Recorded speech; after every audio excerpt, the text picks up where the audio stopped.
Welcome to another edition of 822 News for Wednesday, May 19th, 2021. I am Julian Cruz. This news streaming service is geared to keep you informed of developing and interesting news stories affecting the Belizean society. 822 News has been created to offer an outlet and invite individuals to share newsworthy issues which impacts us all as a people. So the government is insistent on getting this 10% salary cut finalized, but the Public Service Union has expressed deep concern that the definitive timeline has not been set for when the salary reduction of ministers and other high-level government officials comes into effect, and for how long will they take the salary cut. To compound the situation, PSU President Gerald Henry says that era reps community votes are never audited. That's an additional $7,000 monthly that he says era representatives have at their disposal, and that monies go unaccounted for. Henry noted that he has been an auditor for 27 years and has never had an opportunity to audit the community vote. Requests were put forth in the past, but to no avail, as the department was always restricted from auditing the community vote.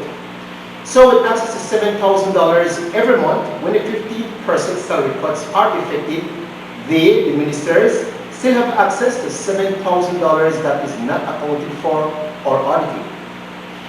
Now, BNTV President Elena Smith is not happy with what she calls GOB's backpedaling on the negotiations.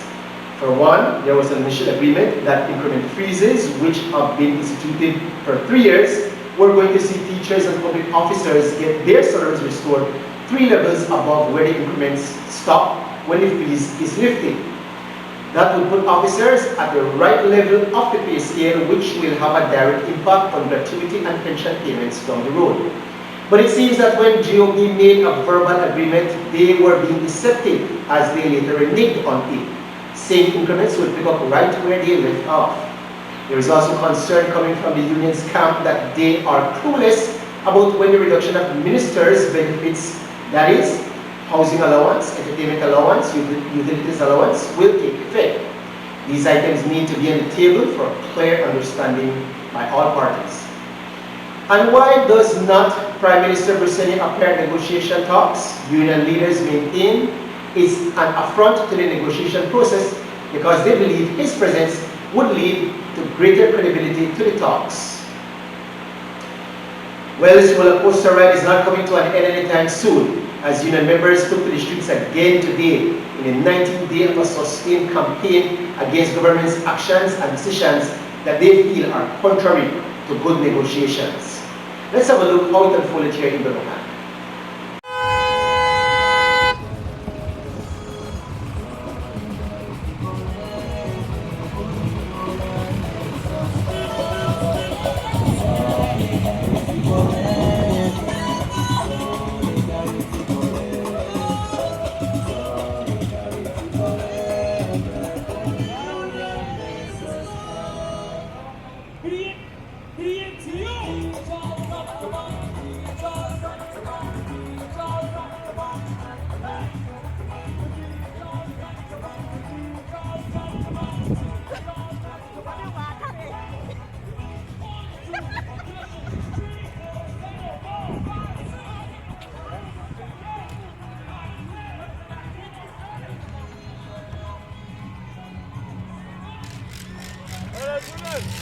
Peace, my brother.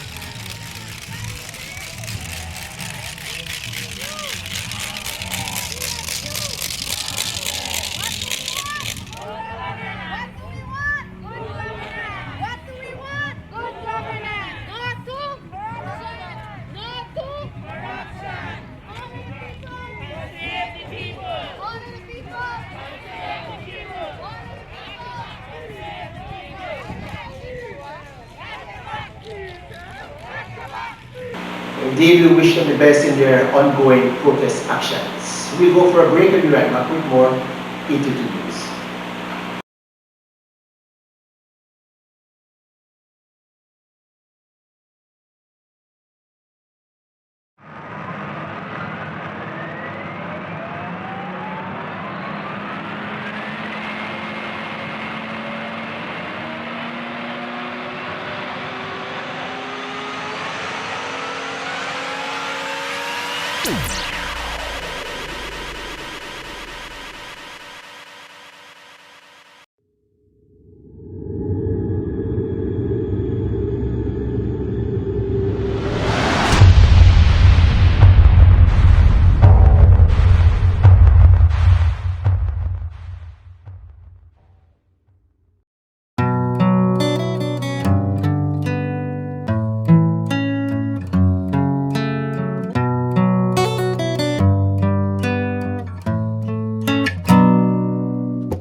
Although the outlook for global growth has improved, the ongoing impacts of the COVID-19 pandemic as well as inadequate progress on vaccination in poorer countries are putting recovery at risk according to the latest UN economic forecast published on Tuesday.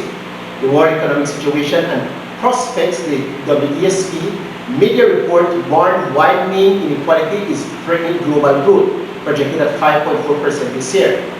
UN Chief Economist Elliot Harris noted that timely and universal access to COVID-19 vaccinations will mean the difference between ending the pandemic promptly and placing the world economy on the trajectory of a resilient recovery or losing many more years of growth, development, and opportunities. The 5% in projected global growth this year follows a sharp contraction of 3.6% back in 2020 and reflects an upward revision from the original forecast. While the world's two largest economies, China and the United States, are on the road to recovery, growth remains fragile and uncertain in several countries in South Asia, Sub-Saharan Africa, Latin America, and the Caribbean. Many countries will not see economic output return to pre-pandemic levels until well into 2022 or 2023. The report also details strong but uneven recovery in global trade, which has already surpassed pre-pandemic levels due to demand for electrical and electronic equipment, personal protective equipment, and other manufactured goods. Economies which depend on manufacturing have fared better. However, countries which rely on tourism or commodities are unlikely to see a quick rebound. Tourism services in particular will remain depressed due to a slow lifting of restrictions on international travel, coupled with fears of new waves of COVID-19 infection. The pandemic has pushed an estimated 114.4 million people into extreme poverty, with women accounting for around 58 million of that total. That's approximately half. Quote, the pandemic has pushed nearly 58 million women and girls into extreme poverty, dealing a huge blow to poverty reduction efforts worldwide and exacerbating gender gaps in income, wealth, and education, impeding progress on gender equality, said Hamid Rashid, chief of the Global Economic Monitoring Branch at BESA, and the lead author of the report. In its latest update on the COVID-19 pandemic, the World Health Organization, WHO, said that although the number of global infections have fallen by 16% in a week, that is 500,000 fewer cases, regions including Europe are still in the grips of the virus, whose variants are spreading. The number of coronavirus deaths also declined in all regions by 10% over the same period, with 81,000 fatalities reported in the last week. The UN Health Agency said in its weekly epidemiological update. This brings the overall number of people who died from COVID-19 to more than 2.3 million, according to WHO. Moreover, there were 2.7 million cases of new coronavirus infections last week, bringing that total number to just over 108 million people infected. The Sinopharm COVID-19 vaccine donated to Belize by the United Arab Emirates in early April is now available to the public. Those doses have been shelved, awaiting approval for emergency use from the World Health Organization. With that approval, the Ministry of Health and Wellness is now prepared to offer the vaccine as an option to persons in phase 1, 2, and 3. A senior official in the Ministry of Health and Wellness stated that once it is made available to the public, they will have an opportunity to choose between AstraZeneca and Sinopharm. However, there is a catch. If you get first dose AstraZeneca, you get second dose AstraZeneca. If you get first dose Sinopharm, you get the second dose Sinopharm. They are not combining different brands. The Sinopharm vaccine is now available for persons who have not been vaccinated. It is being used in 42 countries that includes Latin America and Caribbean regions. The efficacy against symptomatic infection due to COVID-19 is 79% after receiving the second dose after the first 14 days has passed. Belize has 10,000 doses available in country. So, line up and get the jab if you have not as yet. Take a break and be right back with more news. Here's your report.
The Belize-Guatemala Joint Commission met yesterday in Belize City following instructions from the foreign ministers of both countries who met in March at the adjacency zone to reactivate the work of the Belize-Guatemala Joint Commission.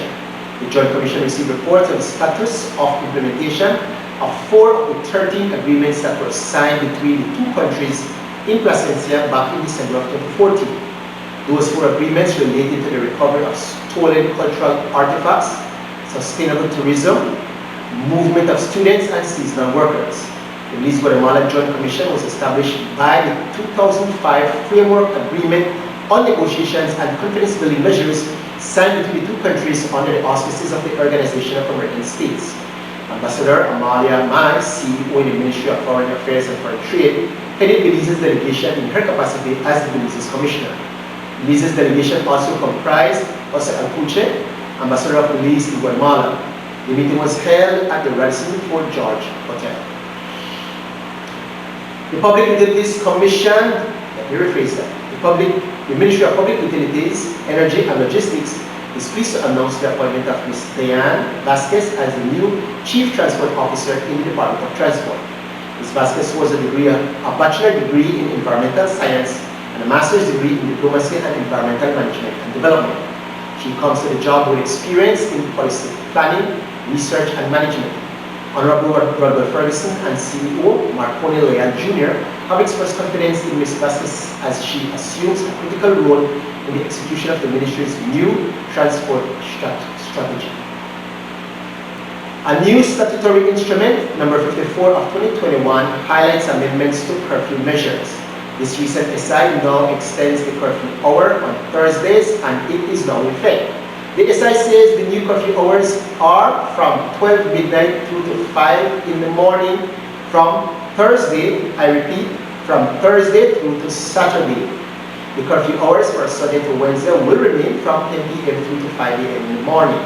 The SI also says persons will not be required to wear a face mask or face covering when moving on a motorcycle, a golf cart, or any other similar motor vehicle. So now we have a little more ease to move around, but still, we must continue to observe all other relevant COVID-19 measures. And as usual, we remind you to keep those masks on and sanitize your hands as much as possible. Let's keep the COVID spread to a minimum.